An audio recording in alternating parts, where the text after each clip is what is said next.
Hi everyone, welcome back to my channel. My name is Yadi and this is Yadi Angel Art. So if you saw my video last week, you'll know that I mentioned offhand I was having some masking fluid issues, and I thought I'd just real quick show you the difficulties.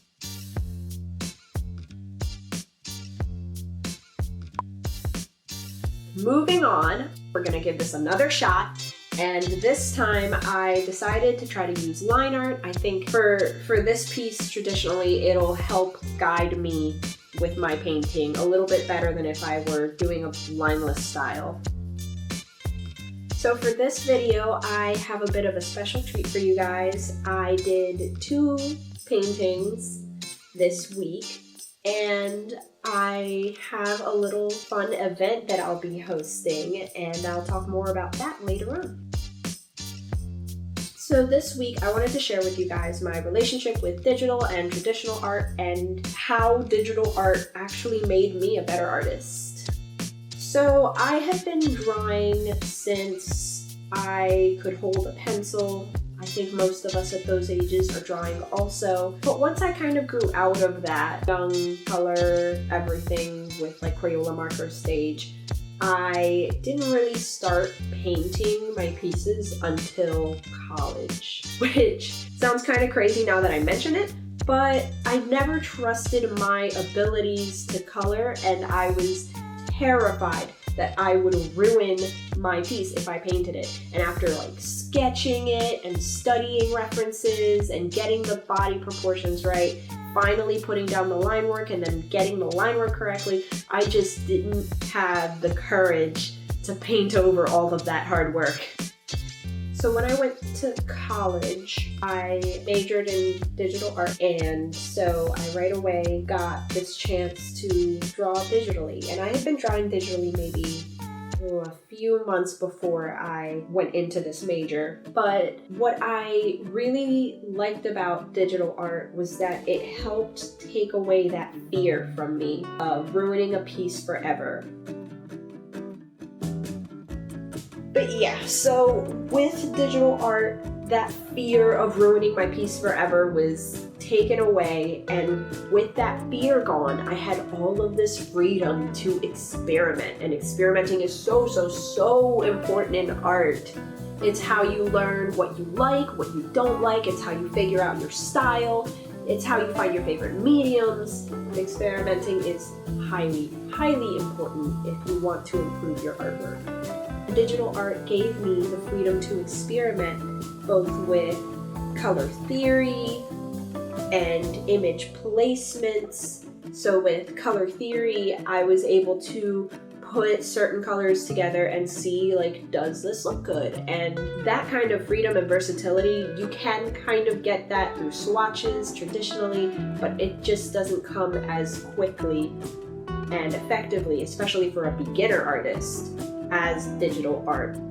So I was able to better learn and understand color theory and composition. Composition in art is basically where everything is in your piece. I could do a whole video on this, but there's basically some really key places on the canvas that if you manage to put your pieces there, it just looks better. And as a beginner, it's really difficult to right away see what looks better and what doesn't. And digital art just gave me that ability to just pick up this piece and move it over here, and if I don't like it there, then move it down that way, and that just helped hone in my composition abilities. Real quick, so this is about the part that I should have left the skin alone. I just kept looking at it and thinking like, she looks a little orange, so I'm gonna add a bit of brown to my paint and repaint her multiple times. And somehow that just made her even more orange. So I'd have to say that's maybe not my favorite part of the piece, but what are you gonna do?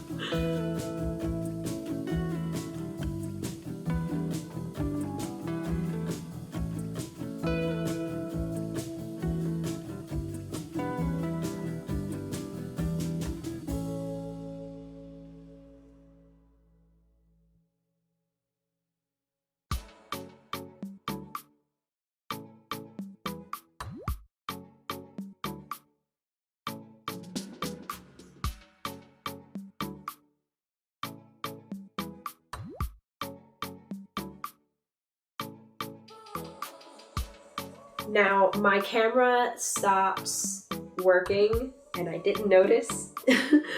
So this is about the point where I run out of footage for this painting. I'm sorry about that. And here is the finalized piece. I will show you guys a comparison with the digital and traditional piece at the end.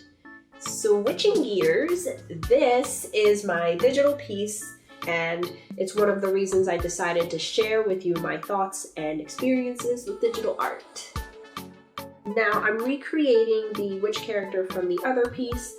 I've been having so much fun with her lately, I kind of just wanted to keep drawing her and share that with you, and that inspired me to host this event. So what I'll be hosting is a Draw This in Your Style challenge, and this challenge has been around since around 2018, but basically you create a character and put it in this challenge and invite people to redraw that character in their own style. It's a really fun event. It's a great way to meet new people, and it's so exciting to see all of the different styles that come about. So for my challenge, I'll be sharing all of your images on my Instagram stories, and I will be sharing some of my favorites on my upcoming YouTube videos. And I'll include details on the challenge, like the due dates and all of that, in the description below and on Instagram. So I thought I would share with you a little bit more about this character. Maybe that can help you decide on how you might want to draw her. Basically, I just really wanted to personify fall. And so this witch character, she thrives during the fall season. She loves everything about it, and it's when her powers are the strongest.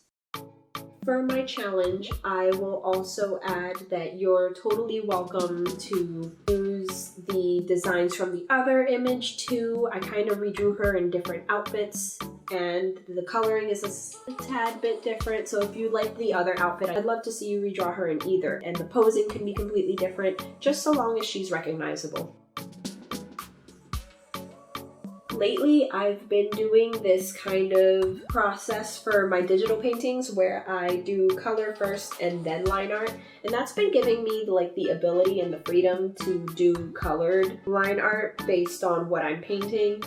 What my old process used to be, and you can see this across my old videos on social media, what that process used to be is I would do the line art first and then paint, and that's a fine style and a fine process, but I sometimes didn't really like the black line art. But by the end, after painting everything, I was lazy and didn't feel like changing the color of the line art. So this process is a bit easier for me.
I'm trying to experiment more with textures, and I'm really happy with my decision to add those lines on the sweater. It feels like I really didn't do much, but just in adding that, you can kind of see that that's a different fabric from the dress, and I'm just really randomly proud of that.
So this is the final piece. I'll also be posting it onto Instagram for the challenge.